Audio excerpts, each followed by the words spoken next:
औरतें जो कि प्रेगनेंसी में से गुजर चुकी हुई हैं और बेबी डिलीवरी के बाद उनकी बॉडी ख़राब हो चुकी हुई। हमें इस बात का बहुत सोच समझ के, definitely it's your body, you are investing your money as well as your time at the same time at the cost of pain. And at the same time हम देखते हैं कि मैल प्रैक्टिस बहुत ज़्यादा है हमारे मुल्क में। बर्न्स अक्सर हम देखते हैं, बहुत कॉमनली हमें नज़र आता है। उसके बारे में क्या हमारे देखने वालों को बताना चाहेंगे कि उनको अगर कोई ऐसी इंजरी हो जाती है तो क्या सेफ्टी मेजर्स जो हैं वो लेने की ज़रूरत है? और साइलेंसर बर्न बड़ा कॉमन है फीमेल्स के अंदर, मेल्स के अंदर भी इवन। एक बहुत कुदरत की नेमत हमारे पास है, वो है पानी।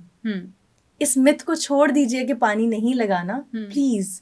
जैसे ही बर्न हो 20 मिनट्स के लिए उस जले हुए हिस्से को पानी के नीचे रखिए। गर्मियों में गरम गरम उबलता पानी हम मजीद डाल दें या हम बर्फ चिपका दें उस पे, वो मजीद इंजरी करेगा। प्लीज किसी किस्म का आटा, नील, टूथपेस्ट ऐसा कुछ मत लगाइए, सिर्फ पॉलीफिक्स प्लस लगाइए। बिस्मिल्लाहिर्रहमानिर्रहीम। अस्सलाम वालेकुम जी, मैं हूँ डॉक्टर ताहिरा रुबाब और आज मैं आपके लिए लेके आई हूँ एक बहुत ही स्पेशल गेस्ट यहाँ पे, जिनसे हम बड़ी आज के हॉट टॉपिक के ऊपर बात करेंगे। आपको पता है औरतों के लिए खूबसूरती कितनी मैटर करती है, और औरतों के लिए खूबसूरती इसलिए मैटर करती है कि उनके ऑपोजिट जेंडर को वो खूबसूरत बहुत अच्छी लगती हैं। यानी दोनों को, अल्टीमेटली दोनों को खूबसूरती बहुत ज़्यादा अट्रैक्ट करती है। और इस वक्त हमारे यहाँ पे एक बहुत हवा चली हुई है कॉस्मेटिक सर्जरीज़ की। कॉस्मेटिक ब्यूटिशंस हमें बहुत सारी नज़र आती हैं जो डिफरेंट तरीके और डिफरेंट चीज़ें जो इस्तेमाल करती हैं। इसी तरह से plastic surgeries and other field of for this. और हमारे साथ इस वक्त हैं डॉक्टर सनिया, जो कि कॉस्मेटिक एंड प्लास्टिक सर्जन हैं। बहुत ग्रिप है इनकी अपने काम के ऊपर माशाल्लाह से। बड़ी छोटी उम्र में she has acquired a lot of experience, और जो वो कंसर्न्स हैं ख़ास तौर पे मैं कहूँगी कि अपने पेशेंट के लिए, अपने क्लाइंट के लिए, वो मैंने बड़े कम लोगों में देखा है। She is very dedicated to her work, बहुत डेडिकेशन से काम करती हैं, अपनी जान के ऊपर लेती हैं अपने पेशेंट के प्रॉब्लम को, और बहुत सोचा समझा एक प्लान, वर्क किया हुआ प्लान जो है वो शेयर करती हैं। मेरे साथ काम करती रही हैं, हम दोनों काफ़ी अरसे से एक दूसरे के साथ हैं। बहुत सारी कॉस्मेटिक कंसल्टेशंस मैंने खुद भी इनसे ली हैं, क्योंकि मैं इनको ट्रस्ट करती हूँ बेसिकली। और जब मामलात ख़राब हो जाते हैं तो फिर मुझे डॉक्टर सनिया सबसे पहले याद आती हैं कि डॉक्टर सनिया से मुझे ये चीज़ डिस्कस करनी है ताकि वो मुझे बेहतर सोल्यूशन दे सकें। अस्सलाम वालेकुम डॉक्टर सनिया। वालेकुम अस्सलाम। Thank you so much Tahira for such a nice introduction. It's not nice, ये नाइस नहीं है, ये this is what you deserve actually, और इससे भी बहुत ज़्यादा आप डिज़र्व करते हो। सनिया, what you will share about plastic surgery and cosmetic surgery है क्या? Definitely this needs elaboration. हमारे लोगों को जनरली पता नहीं होता what is plastic surgery या plastic surgery के डोमेन में आता क्या क्या है. It's a very broad field. अब बहुत अवेयरनेस क्रिएट हो गई है, इसके बहुत सारे सब पार्ट्स और कंपोनेंट्स हैं, जिनमें सबसे इम्पॉर्टेंट है Burns. When you got burn, आपके जहन में सबसे पहले बर्न इंजरी को ट्रीट करने के लिए प्लास्टिक सर्जन आना चाहिए. नेक्स्ट नंबर पे हमारी रिकन्स्ट्रक्टिव सर्जरीज़ हैं जो ट्रॉमा रिलेटेड हैं. एक्सटेंसिव ट्रॉमा में जहाँ पे स्किन की बहुत ज़्यादा मैसिव डीग्लविंग इंजरीज़ हैं, तो वहाँ पे प्लास्टिक सर्जरी की जाती है with graftings and flaps. Then comes tumours की एक्ससीजन्स के बाद जो बॉडी की रिकन्स्ट्रक्शन है. In short you can say to give a humanoid look to the body, उसकी जो ट्रांसफॉर्मेशन है उसमें प्लास्टिक सर्जरी का रोल है. देन एक बड़ी इम्पॉर्टेंट इसका डोमेन है, that is aesthetic surgery. what is basically needed to restore your body natural form and look. तो उसके ऊपर there is further what is a non-surgical component and a surgical component. कौन सा patient non-surgical category में आता है, and once the aging is established या deformity is established, फिर surgical role आता है. वो सारा कुछ basically plastic surgery का part है.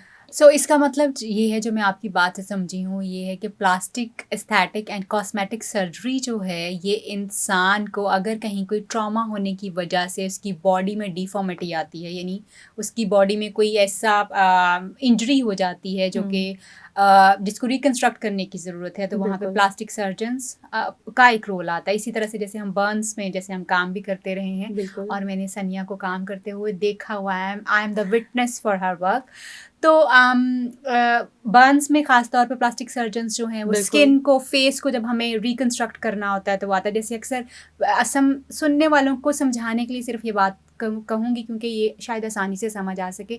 जैसे हम अक्सर देखते हैं कि कुछ जो एसिड विक्टिम्स होते हैं, जैसे तेज़ाब जिन लोगों के चेहरे के ऊपर कभी गिर जाता है या गिरा दिया जाता है, तो उनमें जो बर्न हो जाता है, जो सारी स्किन ख़राब हो जाती है, फेस ख़राब हो जाता है, तो वहाँ पे डॉक्टर सनिया और डॉक्टर सनिया जैसे जो प्लास्टिक सर्जन्स एक्सपर्ट्स हैं, उनका रोल आता है कि वो हेल्प कर सकें। आजकल एक टर्म बहुत चल रही है डॉक्टर सनिया, mummy makeover. What is that? वो क्या है? मम्मी मेकओवर बेसिकली एक टर्म है, ये कॉम्बिनेशन है प्रोसीजर्स का, 3-4 प्रोसीजर्स का या 2-3 प्रोसीजर्स का, to restore your body shape into a pre pregnancy form. यानी ये खास तौर पे उन फीमेल्स के मैरिड लिए है? फीमेल्स के लिए, ठीक इसमें है। सिर्फ मैरिड फीमेल्स नहीं शामिल हैं, हमारे बहुत सारे ऐसे लोग जो वेट ट्रांसफॉर्मेशन जर्नी एक कर रहे होते हैं, उसमें before like start of that journey जो प्री एक ओबेसिटी वाली बॉडी है और उसके बाद वो वेट लॉस ट्रांसफॉर्मेशन में जो बॉडी सैग कर जाती है, that needs recontouring. Okay. So after pregnancy भी बॉडी के बाद बॉडी सैग कर जाती है, द नॉर्मल कॉन्टूर्स वैसे नहीं रहते, तो उस सब को रीस्टोर करने के लिए हम 2-3 सेट्स प्रोसीजर्स के बनाते हैं, जिसमें लाइपोसक्शन आ जाती है, टमी टक आ जाता है, ब्रेस्ट से रिलेटेड ब्रेस्ट अपलिफ्ट की जा सकती है या ब्रेस्ट रिडक्शन की जा सकती है। Eight the same time augmentation के भी कुछ कैंडिडेट्स होते हैं। इसी तरीके से लाइपोसक्शन, ब्रेकीप्लास्टी यानी आर्म लिफ्ट के बाजू पे जो एक्सेस फैट या ओवर हैंगिंग सैगी स्किन आ जाती है, उस सब को ट्रीट करने के लिए, या चाइल्ड बर्थ डिफेक्ट्स को करेक्ट करने के लिए वजाइनोप्लास्टीज की जाती हैं। तो इनमें से बहुत सारे, हर पेशेंट के डिफरेंट प्रोसीजर्स होते हैं, हर एक के अपने कंसर्न्स हैं, लेकिन जब 2-3 प्रोसीजर्स एक सेट में कंबाइन किए जाते हैं तो उसको मम्मी मेकओवर कहा जाता है। That is to restore a pre pregnancy body. That is a general term. Thank you so much doctor Sania. मैं अपने सुनने वालों के लिए आसान ज़ुबान में ज़रूर बताऊंगी इसको। जो मैं समझी हूँ डॉक्टर सनिया की बात से, वो ये है कि आजकल जैसे हम देखते हैं कि मम्मी मेकओवर की एक टर्म बहुत ज़्यादा जो है वो, ये लफ्ज़ बहुत ज़्यादा इस्तेमाल किया जाता है, जिसका मतलब ये है कि वो औरतें, और इवन उसमें आदमी भी शामिल हो सकते हैं, क्योंकि डॉक्टर सनिया ने सिर्फ औरतों की बात नहीं की। उन्होंने कहा है कि जब कोई मोटा होता है, बहुत ज़्यादा फैट चढ़ा होता है, और वो फिर अपना वज़न कम करते हैं, फिर बॉडी एकदम से लटकना शुरू हो जाती है, या वो डीफॉर्म हो गई होती है, कहीं ना कहीं से लेफ़्ट राइट चीज़ें जो वो चल रही होती हैं। तो उस सूरत हाल में जब बॉडी को पूरी शेप करने के लिए जो मम्मी मेकओवर वाला एक पूरा प्रोसीजर, जिसमें उन्होंने 3-4 चीज़ें बताई हैं, लाइपोसक्शन है, टमी टक है, और इसके अलावा बॉडी कंटूरिंग जो है वो जो बता रही हैं, वो सारी चीज़ें जो हैं वो उसका हिस्सा बनती हैं। यानी ये सिर्फ औरतों के लिए नहीं है, ख़ास तौर पे ये उन लोगों के लिए भी है जो लोग मोटे हैं, बहुत ज़्यादा वेट अपना पुट ऑन किया है और वो रिड्यूस करने के बाद उनकी बॉडी लटक गई है।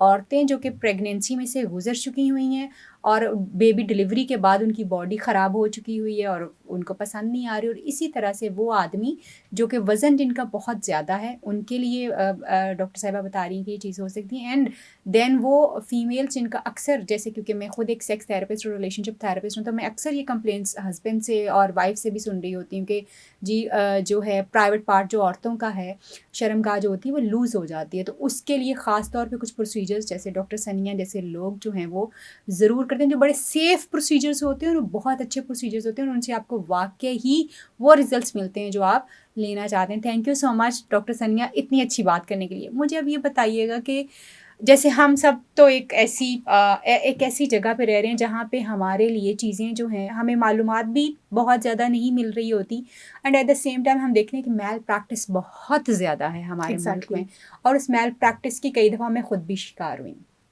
और इवन मेरे जो क्लाइंट्स मेरे पास आते हैं यस और और कई दफ़ा जो है वो मेरे क्लाइंट्स भी जब आके बताते हैं कि हम फ़लाँ के पास गए, फ़लाँ के पास गए, फ़लाँ, और वो नहीं, यानी ये बड़ा कॉमन है हमारे मुल्क में कि सही बंदे के पास जो है वो नहीं जा पाते लोग। हमारे ऐसे लोगों के लिए आप क्या मैसेज देंगी कि किस तरह से उनको ये असेस करना चाहिए और सोचना चाहिए कि यही सही बंदा है जिसके पास मुझे जाने की ज़रूरत है, क्योंकि प्लास्टिक सर्जरी, कॉस्मेटिक सर्जरी और एस्थेटिक सर्जरी जो है ये कुछ नई चीज़ें तो हैं, मगर हम सब इसके लिए दीवाने हैं, आदमी या औरतें दोनों ही इसके पीछे पागल हैं। तो जहाँ से हमें सस्ती चीज़ें मिलती हैं या करीबी चीज़ें होती हैं, हम वहाँ फ़ौरन भागते हैं। तो इसमें आप क्या गाइडेंस हमारे सुनने वालों को, देखने वालों को देंगे? मैं जनरली बहुत सारे प्लेटफॉर्म्स पे ये बात पहले भी कर चुकी हूँ। हमें इस बात का बहुत सोच समझ के, definitely it's your body, you are investing your money as well as your time, at the same time at the cost of pain. आपने कुछ उस प्रोसीजर के लिए पेन्स लेनी है, एक हीलिंग जर्नी है। Kindly approach any available plastic surgeon near by for body contouring procedures, चाहे वो ब्रेस्ट से रिलेटेड है, अगर ब्रेस्ट रिडक्शन है, ब्रेस्ट अपलिफ्ट है, ब्रेस्ट ऑगमेंटेशन है या फैट ट्रांसफर्स हैं, ये सब के सब प्रोसीजर्स सिर्फ और सिर्फ प्लास्टिक सर्जरी के डोमेन में आते हैं। ठीक है। सिमिलरली दोबारा से एक दफा अगर सादा जुबान में आप समझाना चाहेंगी तो वो क्या होगा? जैसे आप अपने पेशेंट्स के साथ उनके लेवल पे आके पंजाबी में, उर्दू में उनको समझा रही है, मैं चाहती हूँ आप वैसे समझाएं। बिल्कुल ऐसे ही है। उसमें ये है कि अगर कोई चाहता है कि ब्रेस्ट बहुत लूज हो गई है प्रेगनेंसी के बाद, बच्चों को फीड कराने के बाद, बिल्कुल साइज उसका ड्रूपी हो गया, लटक चुका है जिस्म, उसकी अपलिफ्टिंग की जाती है, वो surgical, that is plastic surgery. अगर वॉल्यूम भी कम हो गया है कि पहले से साइज बड़ा था, नॉर्मल था, बहुत अच्छा था, अब सैग भी कर गया है और वॉल्यूम भी कम हो गया, दैट्स अगेन प्लास्टिक सर्जरी। अगर साइज बहुत कम है, यानी बहुत सारी बच्चियां ऐसे हैं जो कि सने बलूगत पर छाती बन नहीं पाती प्रॉपर, एक बन गई एक नहीं बनी, या दोनों का साइज प्रॉपरली अचीव नहीं हुआ, that is not desirable even for your own self, आपके अपने सेल्फ कॉन्फिडेंस के लिए, सेल्फ इमेज के लिए। तो then you have to consult only a plastic surgeon. जो इंटरवीनिंग चैनल्स हैं थ्रू समबडी, इनको अवॉइड कीजिए, डायरेक्टली गूगल पे सर्च कीजिए या वैसे अपने इलाके के किसी प्लास्टिक सर्जन के पास जाइए और उनसे करें। इसी तरह लाइपोसक्शन, टमी टक, ये सिर्फ प्लास्टिक सर्जिकल प्रोसीजर्स हैं to get the very fine outcome और एक फाइन रिजल्ट के लिए, एक फाइन नाइस कॉन्टूर बॉडी के लिए। जो भी सीनियर प्लास्टिक सर्जन आपको मिलता है या plastic surgeon, kindly go to them. अच्छा, यानी कि अगर आपको लग रहा है कि ब्रेस्ट रिकंस्ट्रक्शन करनी है, उसको रीबिल्ड करना है, टाइट करना है, या उसके साइज को किसी भी वजह से अगर वो कम या ज्यादा भी है, इवन अक्सर लोगों को ज्यादा का भी मसला होता है, very major issue in adolescence. कई लोगों को बहुत बड़ा साइज हो जाता है, वो उनकी बॉडी के साथ नहीं चल रहा होता, उनको वो इशू होता है। कई लोगों का साइज बहुत छोटा होता है तो वो उनकी बॉडी के साथ नहीं चल रहा होता। तो उनको बजाय इसके कि वो जाएं किसी स्किन स्पेशलिस्ट के पास, किसी एस्थेटिक्स के बंदे के पास, बेहतर है कि वो जाएं ही प्लास्टिक सर्जन्स के पास, क्योंकि इसका हल जो है वो plastic surgery and is with plastic surgeon only. ठीक हो तो बजाय इसके कि आप फ्रस्ट्रेट हो, आपने जो कंसर्न्स, हर ये सारे concerns patient to patient vary करते हैं, बेहतर है आप जाएं, अपनी बॉडी का एग्जामिनेशन कराएं, अपना थॉट शेयर करें डॉक्टर के साथ। डेफिनेटली आपके अपने कुछ पर्सनल कंसर्न्स हैं, फिर you will get to know कि आपकी बॉडी के लिए क्या चीज़ डिज़ायरेबल है, आप पे क्या हो सकता है और उसके कैसे रिजल्ट्स आपको मिलेंगे। ये बातें आपको सिर्फ प्लास्टिक सर्जन समझा सकते हैं।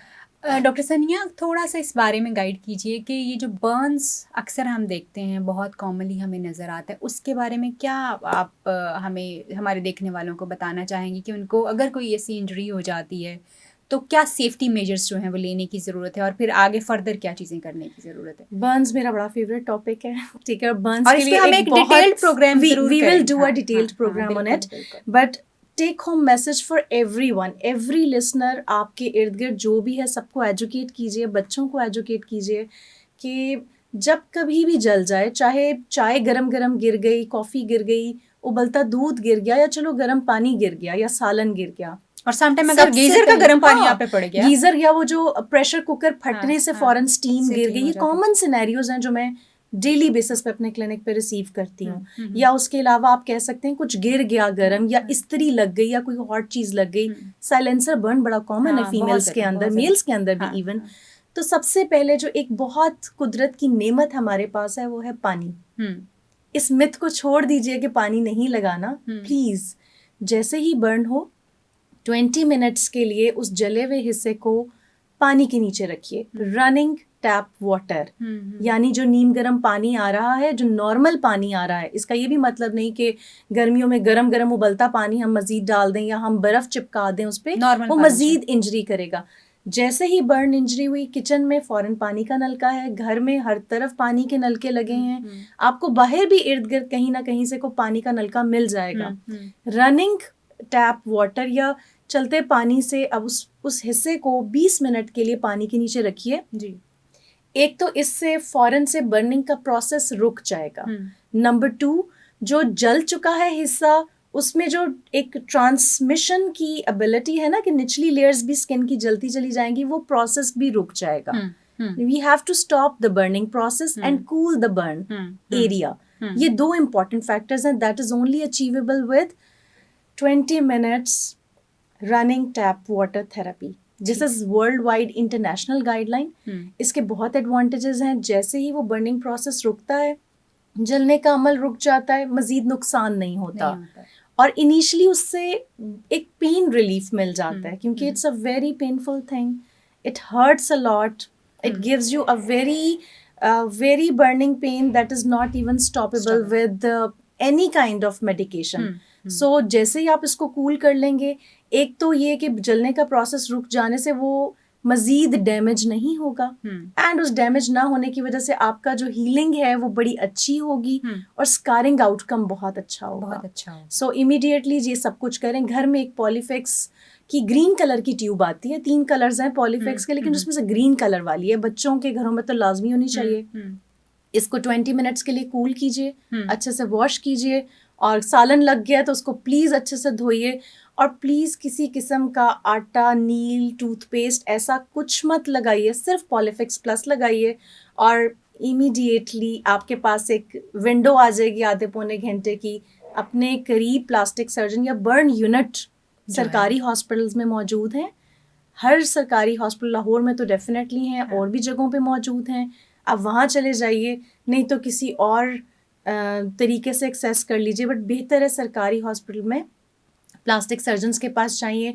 और फिर उसके ऊपर स्पेशलाइज्ड ड्रेसिंग्स वही प्लास्टिक सर्जन्स करते हैं टू प्रमोट हीलिंग, ताकि जो एक कुदरत का टाइम है हीलिंग का, वो नॉर्मल तरीके से, अच्छे तरीके से, बगैर इन्फेक्शन के हो जाए। Thank you so much doctor सनिया। हर बार मुझे थैंक यू कहना पड़ रहा है, क्योंकि वो इतनी अच्छी इंफॉर्मेशन दे रही हैं कि वो शायद ही हमें किसी से सुनने को मिलती हो।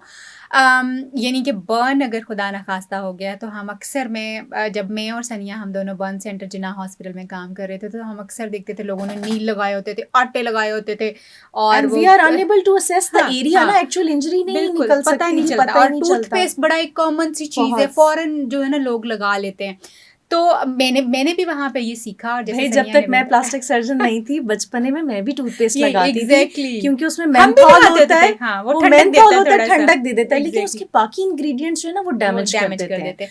तो अगर आप खुदा न खास्ता पानी, चूल्हा, रोटी, किसी भी चीज़ से अगर जल गए हैं, या किसी ने खुदा न खास्ता आपको जला दिया है, तो इसका सबसे पहला जो एक चीज़ आपने करनी है अपने आप को इस बर्न से बचाने के लिए, वो है, डॉक्टर सनिया ने बताया कि 20 मिनट के लिए आपने अपने आप को नल के नीचे, गर्म पानी के नीचे नहीं, नॉर्मल नल के पानी के नीचे अपने आप को रखना है। चाहे आपको सिलेंसर लग गया हो, कुछ हो गया, 20 मिनट तक आपने इसको धोते रहना है, ताकि उसकी हीट नीचे तक ना जाए, वो वहीं पर ही ठंडा हो जाए, आपका जख्म, बर्निंग का प्रोसेस जो है वो ख़त्म हो जाए।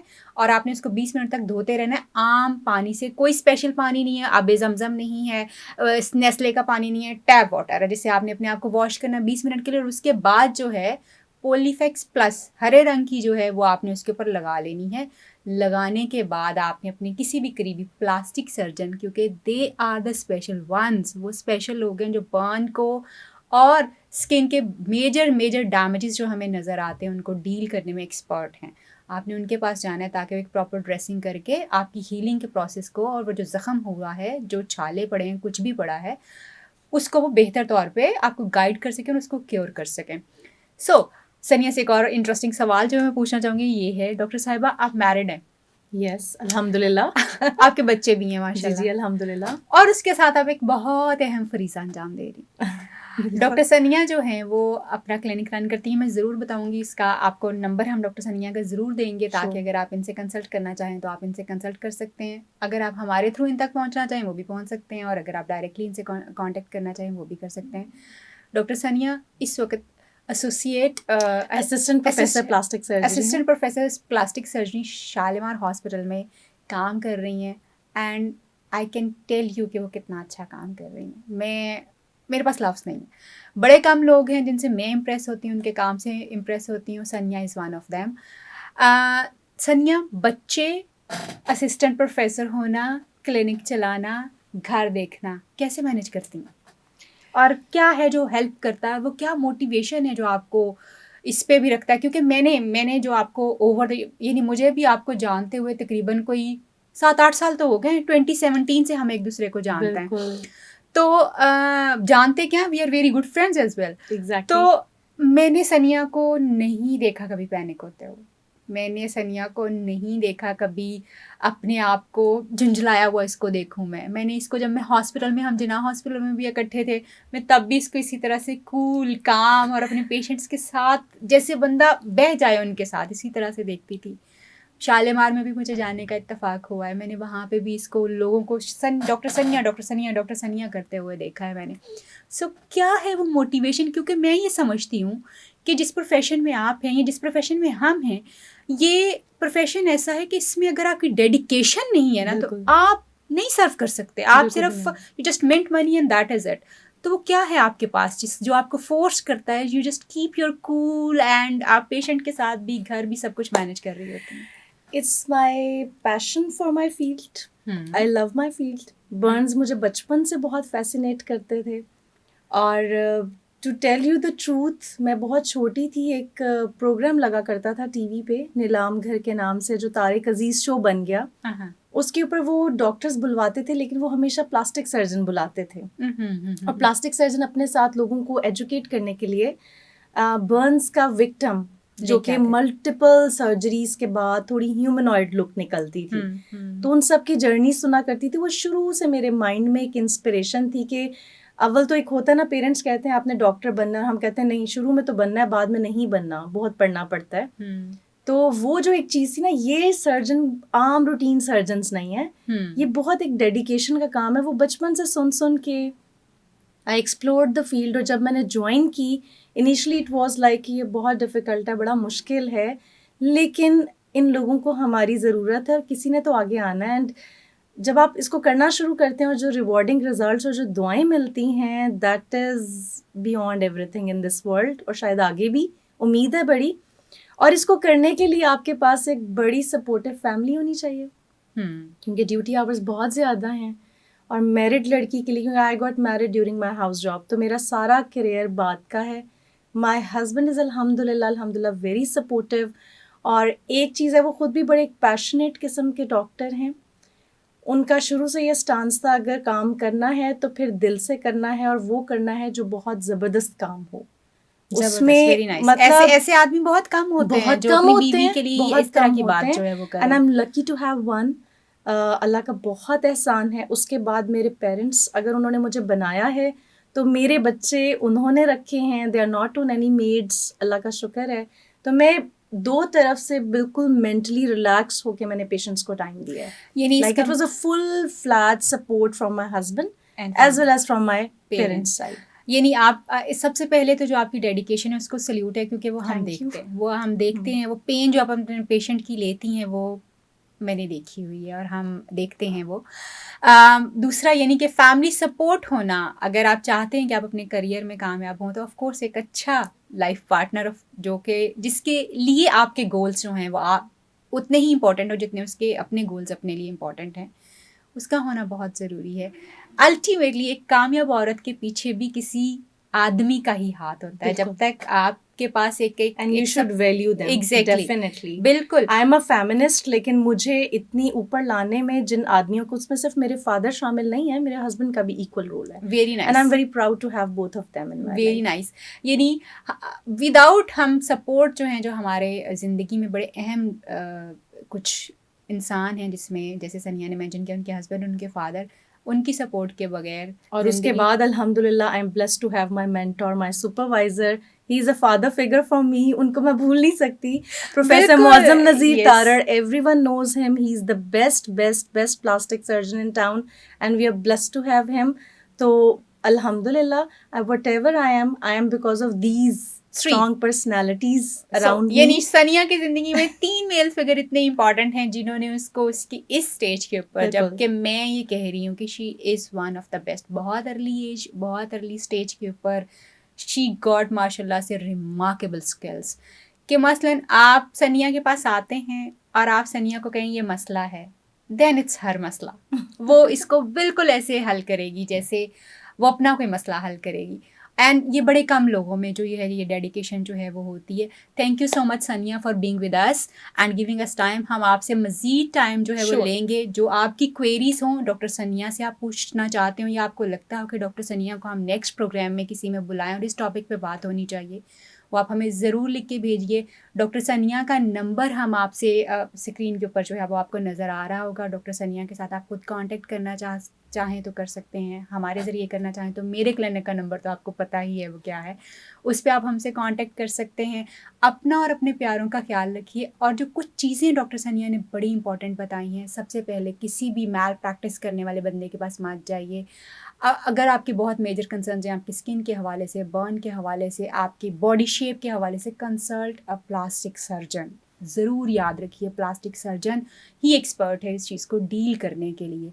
देन अगर आप बर्न कर जाते हैं, खुदा न खास्ता कोई ऐसा एक्सीडेंट हो जाता है जिसकी वजह से बर्न हो जाता है या आप जल जाते हैं, तो उसके लिए जैसे डॉक्टर सनिया ने बताया कि कोई आटा, मैदा, दलिया नहीं लगाना, सिर्फ पानी से वॉश करना है 20 मिनट के लिए और उसके बाद उसके ऊपर पॉलीफेक्स लगा के plastic surgeon is the expert, उसके पास आपने जाना है। डॉक्टर सनिया के पास भी आ सकते हैं बिकॉज ये Sure. मेरी रिकमेंडेशन है आपके लिए।